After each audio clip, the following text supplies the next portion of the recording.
Hey there, welcome to part 3 of the Entrepreneurship Glossary series, Building the Product. Now, in the previous parts, we spoke about ideas, thinking, opportunity, and business model. But this is where things get real because ideas are easy, execution is everything. Now, in this video, I'm going to walk you through 18 essential terms that take you from a blank page all the way to a product that is live, used, and generating value in the real world. These are not just definitions, these are the exact concepts used by startups like Swiggy, Zomato, Airbnb, Zerodha, Amazon. So, if you truly want to understand how products are built, stay with me till the end. Now, before we go deeper, let's look at the full picture. There are some 18 terms we'll cover in this part, like the 2 sessions that we did earlier. In this session, we're going to start from MVP, prototype, wireframe, to product launch, go to market, APIs, and versioning. Now, think of this like learning a new language. If you don't understand these terms, product building feels confusing. But once you understand them, everything becomes structured. You stop guessing and you start making informed decisions. So let's start with one of the most important concepts in MVP, which is the minimum viable product. The definition is very important here. An MVP is the simplest version of your product that delivers enough value for real users to use it and give you the real feedback. Notice something. It is not the smallest product, it's the smallest viable product, which means it must actually work and create value. Now let's simplify this.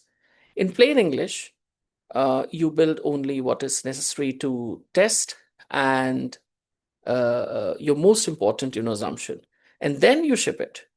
Why? Because every extra feature you add is just a guess. Now let's look at the example of Dropbox. The founder, Drew Huston, did something brilliant. Instead of building the entire product, what he did was really interesting. He created a simple 3-minute video explaining how Dropbox actually would work. And that video became viral. You know how many people signed up overnight? Around 75,000. Think about that. He validated demand without writing a single line of code. Another example, Zerodha. Their first product was extremely basic, just core trading functionality. No complex features, no advanced UI, and yet they got maybe 50,000 users. That's MVP thinking.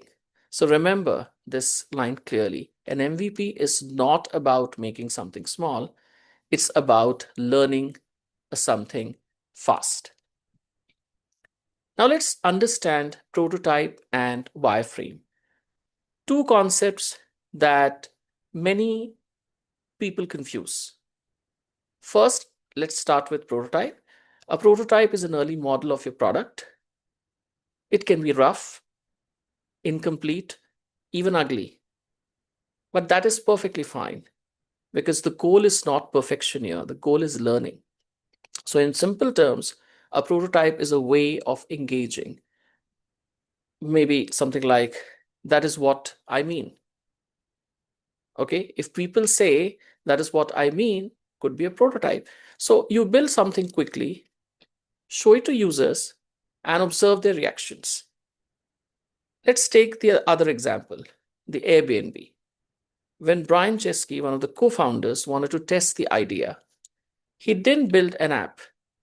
He simply photographed his apartment and rented it to 3 people, attending a conference.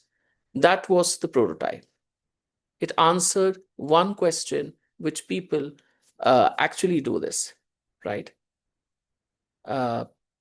Let's understand the wireframe. A wireframe is completely different. It's not a working model. It's actually a visual blueprint. No colors, no design, just structure. Questions like, where's the button? Where's the image? What is the flow? Think of it like an architect's flow plan. So that's the wireframe. Now let's take the example of Swiggy. Before building the order tracking screen, the first two simple wireframes. Where will the map go? Where will delivery time show? Where's the support button? Because changing a wireframe takes minutes, but changing the entire code can take hours or days. So the lesson is simple: clarity before coding. Now let's talk about something that silently destroys a lot of startups, and that's called feature creep. The definition is important. Feature creep is the gradual, uncontrolled expansion of a product's features beyond its original scope. In simple words, you keep adding things, adding a lot of things, until your product becomes complicated, delayed, and confusing. Let me explain you why this happens. It usually comes from two places. One is user requests. Can you please add this? Can you please include this as well? And you keep on doing that. And the other thing is uh, the founder insecurity, the feeling that what if this is not enough? So instead of launching, you keep building, you keep building. Now you imagine this. You start with a simple app idea, uh, then you add the login button, then notifications, then analytics, maybe the dark mode, recommendations, and nowadays AI, right? And many other things. But suddenly, what should have taken 2 months now takes 12 months. And still, there's no launch. That is feature creep. So now look at the WhatsApp example. In the beginning, WhatsApp had only two features, right? Send text, send images. There was nothing like video calls, no status, no payments, and yet 500 million users adopted it. Why? Because it was simple, clear, focused. Every feature they added later was earned through real user need, not assumption. So remember this one line. Every feature you add is something your user has to understand. And confusion is the enemy of adoption. Now, let's move to the second concept, which is the roadmap. A roadmap is your product strategic plan. It tells you what we are building, in what order, roughly when. Think of it like a journey. Without a roadmap, every idea feels urgent. Your team jumps from one thing to another and progress becomes chaotic. You know what comes first, what comes next, what can wait, all those things. Now let's understand this with the Notion example. I'm sure you must have used. Notion did not try to build everything at once. They followed a very clear sequence. First, of course, individual users, then small teams, then enterprise. Every stage built on the previous one. That clarity is what allowed them to scale to a multi-billion-dollar company without chaos. So the key takeaway here is a roadmap is not just a list of features. It's a prioritized strategy. And remember this line very clearly. A roadmap without priorities is just a wish list. But a roadmap with clear priorities become execution.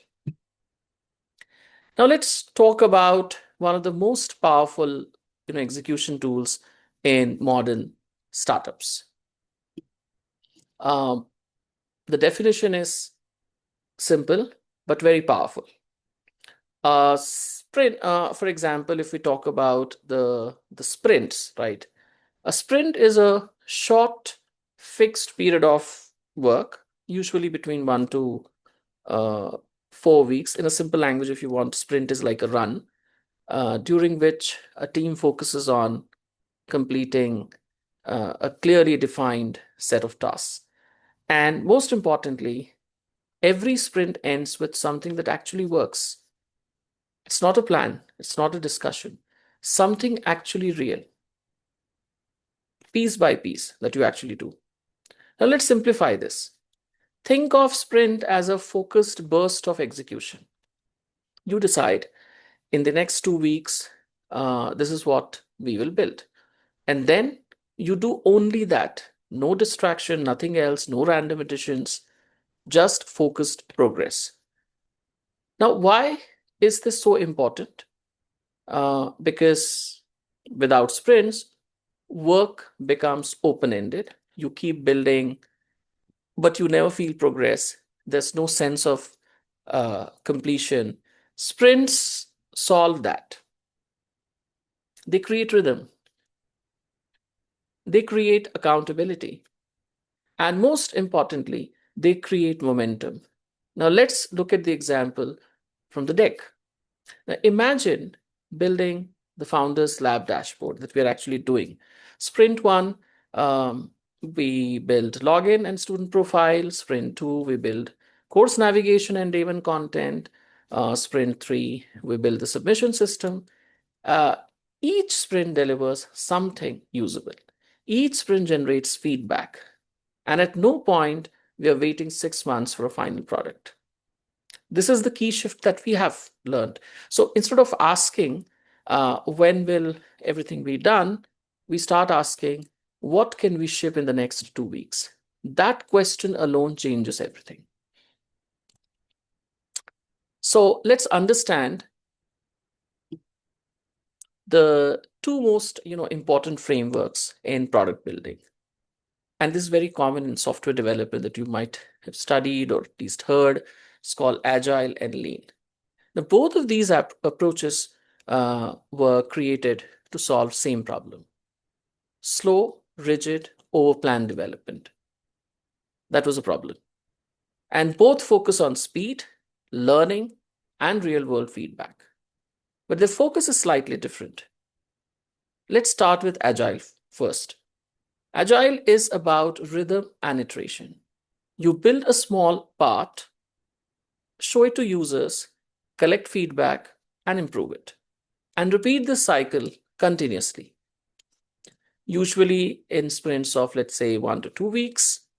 So instead of building one big product over 6 months, you build 20 small improvements over 20 cycles. The tech teams, run continuous. Let's take the example of Flipkart, right?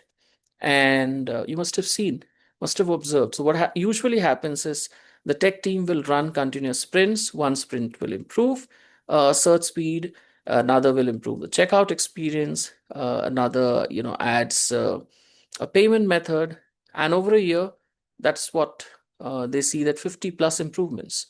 This is all Agile in action. If you look at Lean, on the other hand, Lean is about focus and elimination of all the waste. It asks one brutal question at every step. And the question is, does this make the customer's life better? If the answer is no, you don't do it. You simply cut it completely. Look at the example of Zepto. They didn't spend money on ads, branding, and unnecessary features. They focused on one thing, and that is fast delivery. Right? That's what customers cared about. And that single focus helped them become a unicorn in just 2 years. So here's the difference you must remember. Agile is about how you build, fast cycles, continuous improvement. And Lean is about what you build and only what matters. Combine both and you get speed with clarity. Very common term, right? And that's called shipping. Let's start with shipping first. Shipping simply means releasing your product. Yes. Or sometimes a feature as well. The product is built, but you keep releasing the features to real users, making it live. Now, this sounds simple, but this is where most founders struggle because they wait for perfection, they wait for everything to be ready. But the truth is, perfection never comes. And every day, your product is not in users' hands. And a day, you're not learning. Now, let's look at the example of Amazon. Amazon releases hundreds of updates every single day. Yes, hundreds of updates. Not every month, not every quarter, but every day. Why? Because shipping fast is a competitive advantage. Now let's understand beta. Beta is a controlled version of your product. You release it to a limited group of users so they can, test it, find bugs, and give you feedback. Think of it like a dress rehearsal. Before the main performance, yes, of course. Take the example of Gmail. Gmail stayed in beta for 5 years, invite only, limited users, and during the time, they refined the product continuously. So when it finally launched publicly, it was already strong. So remember this, shipping is about learning fast, and beta is about learning safely before the whole world is watching. Now let's move to the point where everything comes together. That's called the product launch. A product launch is the official release of your product to the world. But here is the key mistake people make. They think launch simply means making the product live, but that's not what it is. A launch means making sure the right people know your product exists and understand what to do next. Because if nobody knows about your product, it's not a business. It's just a project. Now let's look at the example of Cred. The ads were strangely strange, quite confusing as well, but everyone talked about them. The attention about the drone massive user acquisition, that's about the launch strategy. Yes, so Cred was really brilliant. If you talk about the go-to-market or go-to-market strategy, or GTM in short, it's essentially a strategy behind your launch, how you're planning, right? It answers three critical questions. Who are we targeting? So your customers. Where will they hear about us? And how will we convert them into paying customers? Because without GTM, your launch is just a guesswork. Again, I'll quote the example of Founders Lab. Our target is very simple. School students for them, studying in grade 8 to grade 12, who are really curious, enthusiastic to learn, build something, know about entrepreneurship, right? The channel is very simple, through LinkedIn, through WhatsApp, outreach, because that becomes personalized. Very simple. Message is very simple. Students graduate with a real startup. That's what we are actually helping them. Our sales flow is very simple. We'll do a discovery call, we'll send the brochure, obviously with a pitch, and then proposal and conversion. So that's a clear GTM is what we have followed. So remember one thing, building creates a product, right? GTM creates a business. Now let's move to a slightly more operational concept, but extremely important if you want to run real business. And in short, we call it as SKU, which means stock keeping unit. The definition is simple. An SKU is a unique identifier assigned to each product or product variant in your inventory. Take the example of K-log. You know what it is, but then it could be K-log plus, it could be K-log K, something like that. And then you give an identifier, right? Let's simplify that. Think of an SKU as product's ID card. Every version of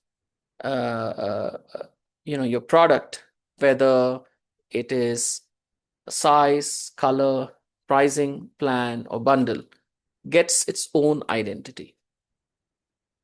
So why this is important? Because in business, you cannot manage what you cannot measure. And you cannot measure what you cannot clearly identify. Okay, take the example of Mamaearth. Onion hair oil.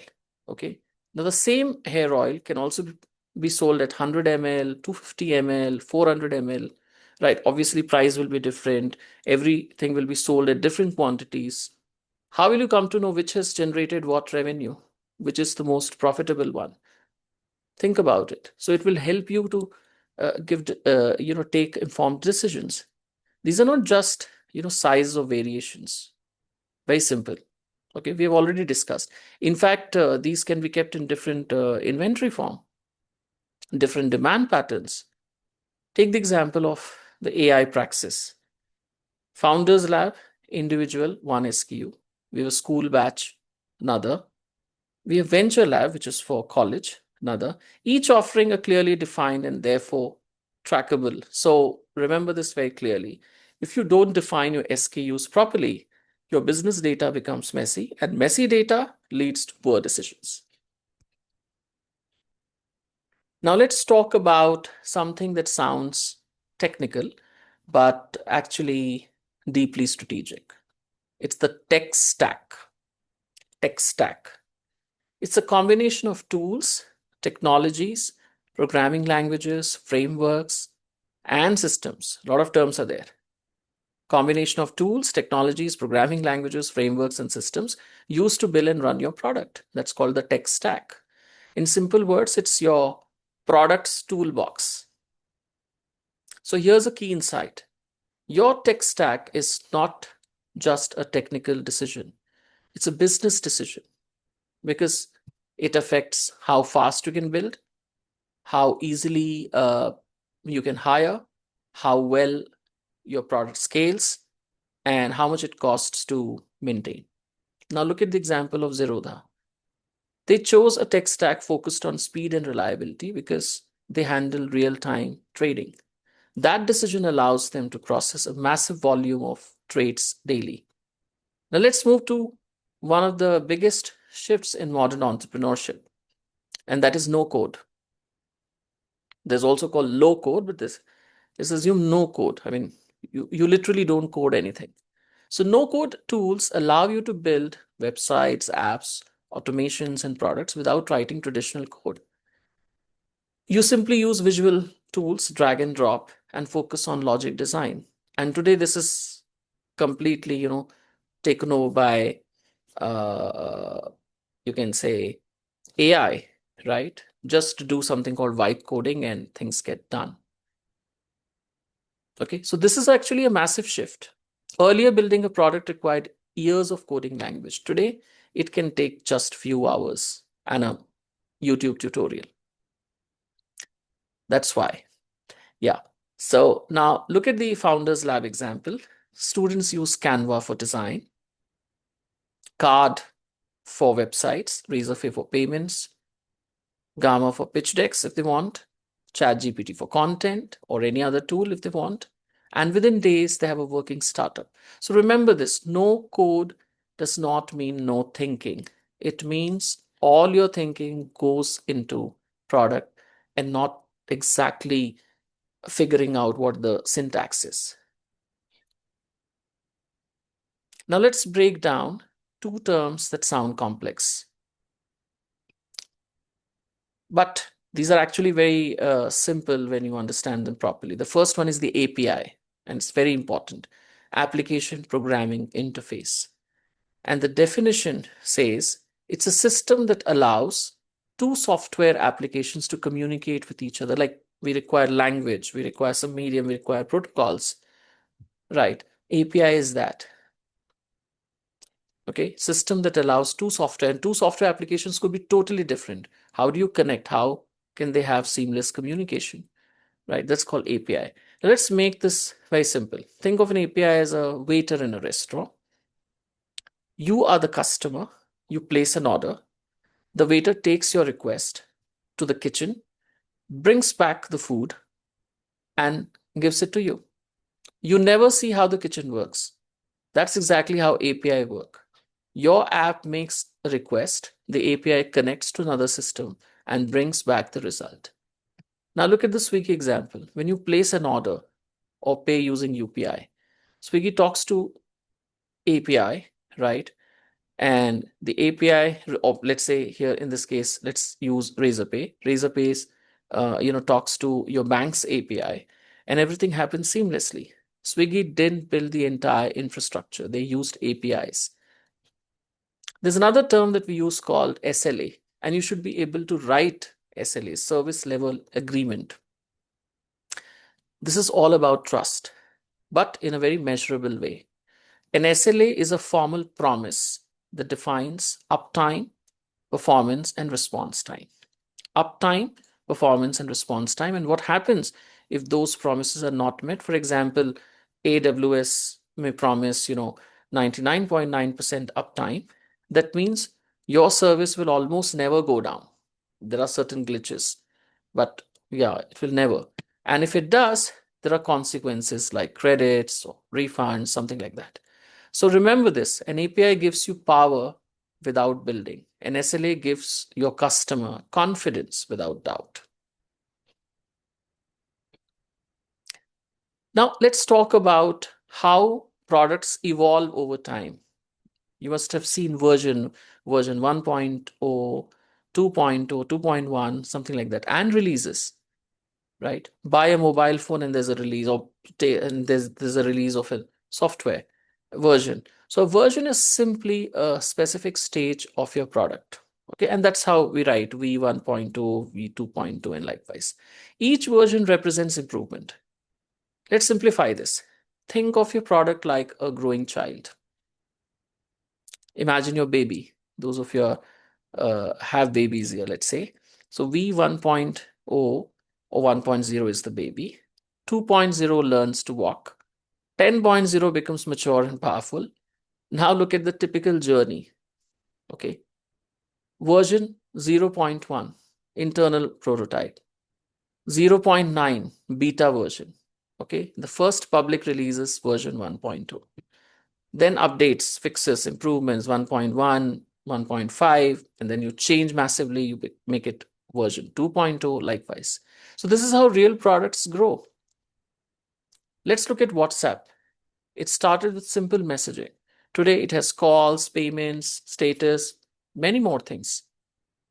And that is version evolution. So remember this clearly. Version 1 does not need to be perfect. It just needs to exist and should be able to solve the biggest problem at that point in time. Everything else is the improvement. Now let's zoom out and look at the complete journey of building a product. We saw so many things, right? We started with MVP. So every product, whether it is Swiggy, Zomato, Amazon, Zepto, Mamath, or a student startup, follows a similar path. It starts with an idea, which is a problem worth solving. Okay, idea is always a solution, please remember. Then comes the wireframe, which is structuring the experience. Then you make a prototype, a rough model to test. Then you make the minimum viable product, MVP, right? The simplest usable product. People can give you money, but the essence is to test it and learn. Then beta, testing with real users. Then launch, going public with a strategy. And finally, iteration, improving, fixing, evolving. Now, here is the most important insight. The journey is not linear. Great founders constantly move back and forth. Sometimes, even after launch, they go back to wireframing because building is not a straight line, it's a loop, a continuous cycle of learning and improving. So, the real skill is not just building, it's staying in motion. So, let's bring everything together. Building a product is not about perfection. It's not about getting everything right also at the first time. It's all about movement. You build, you ship, you learn, you improve, and you repeat again and again. That is how every great product in the world has been built. Not in one attempt, not in first attempt, but through continuous iteration. And now you understand the language of building. From MVP to GTM to APIs and versioning. So in the next part, we will move to customers and market because building a product is only half the journey. The real game is getting people to use it and pay for it. See you in part 4. Thank you so much for watching. Do comment, like, and subscribe.